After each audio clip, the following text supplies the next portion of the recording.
Dear reader, prepare yourself for an introspective and deeply emotional journey. The theme that guides us today is one of the most universal and, paradoxically, one of the loneliest experiences of the human condition, overcoming pain after the loss of a great love. It is a title that carries the weight of countless tears, sighs, and sleepless nights. It is not just a story, but a map of the scars that have become a part of who we are. It is a courageous dive into the darkness, with the promise that the light, however faint, always returns. Have you, who join me at this moment, felt this searing pain, this sensation that a vital part of you has been ripped away, leaving a void that seems impossible to fill?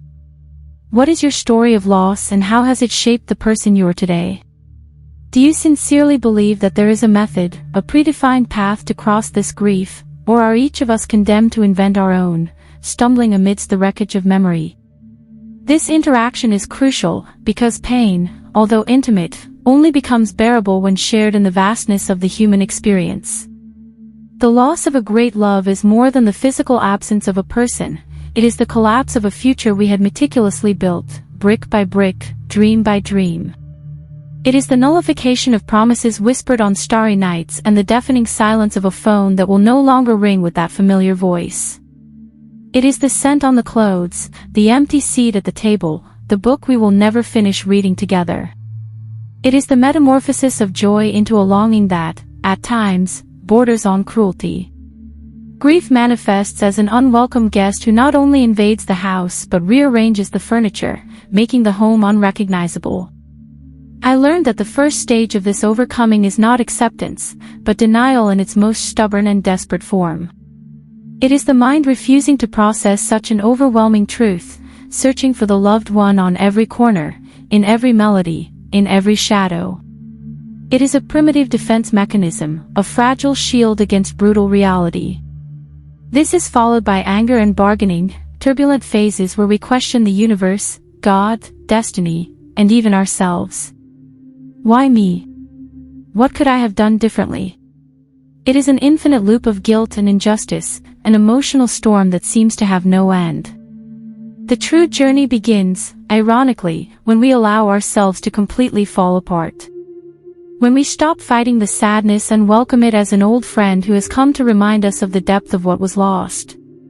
It is in this abyss that we find the vulnerability needed to rebuild. The pain does not disappear, it transforms. It ceases to be a desperate scream and becomes a constant whisper, a gentle reminder of the beauty and intensity of the love that existed. It is a bittersweet paradox. Pain is the price we pay for the joy of having loved so greatly. What I truly learned is that overcoming is not an endpoint, but a continuous process, a slow dance between memory and the present. It is not about forgetting, but about recontextualizing. The loved one ceases to be an open wound and becomes a constellation of memories that illuminate the path. We learn to carry the absence not as a burden, but as a sacred space where love continues to reside. The pain teaches us about the fragility of life, but also about our own resilience. We discover strengths we did not know we possessed, the ability to smile again, to find beauty in the little things, the warmth of the sun, the aroma of coffee, the laughter of a stranger. This rediscovery of the world, filtered through the lens of loss, grants an unexpected depth to existence. Everything becomes more vivid, more precious, because we understand, at a cellular level, the transience of every moment. The memory of the great love, once a source of agony, gradually becomes an inspiration. The life lessons, the unconditional support, the shared values, all of this remains as an immaterial legacy, an anchor that prevents us from completely sinking. Honoring this memory is not lamenting the absence, but living life with the fullness that the loved one would have wished for us. It is transforming longing into a driving force, an engine for kindness, creativity, and compassion. Allowing oneself to love again is, perhaps, the most difficult and the most revolutionary step of all. It seems like a betrayal, an outrage to the memory of the lost love. However, it is the supreme act of faith in the human capacity for renewal. The heart, though wounded, does not lose its essence. Loving again does not erase the past, It embraces it, proving that love is an inexhaustible source, capable of branching out and flowing in new directions, maintaining the course of life.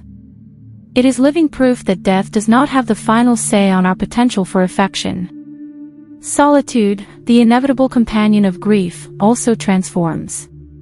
In the beginning, it is an arid and frightening desert. With time, it becomes a refuge, a space for self-discovery and self-care.